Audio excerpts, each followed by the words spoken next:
Ganga Goya. Ya, oi.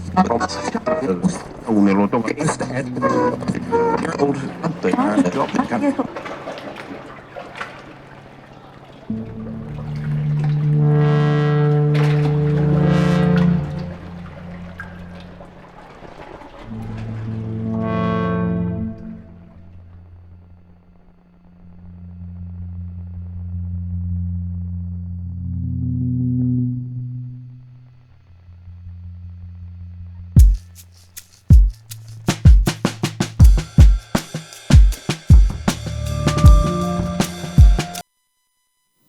ఇక ఒడిశా రైలు ప్రమాదంలో 292 మంది ప్రాణాలు కోల్పోగా 1000 మందికి పైగా గాయాలయ్యాయి.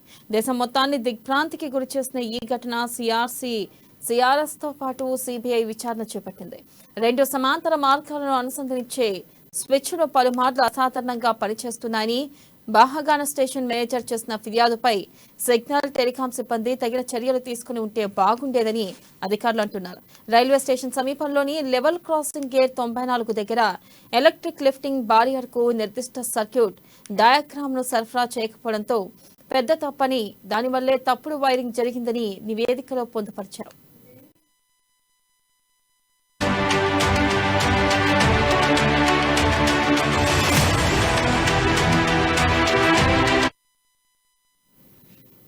ఇక ఉత్తర సిగ్నల్ గూమ్టీ దగ్గర గతంలో జరిగిన సిగ్నలింగ్ లో తప్పిదం వల్లే గూడ్స్ రైలును వెనక వైపు నుంచి కోరమండల్ ఢీకొట్టిందని, సిగ్నల్ వైరింగ్ డిస్ప్లేతో పాటు సర్క్యూట్లను ఎప్పటికప్పుడు క్లీన్ చేయాలని సిఆర్ఎస్ తెలిపింది.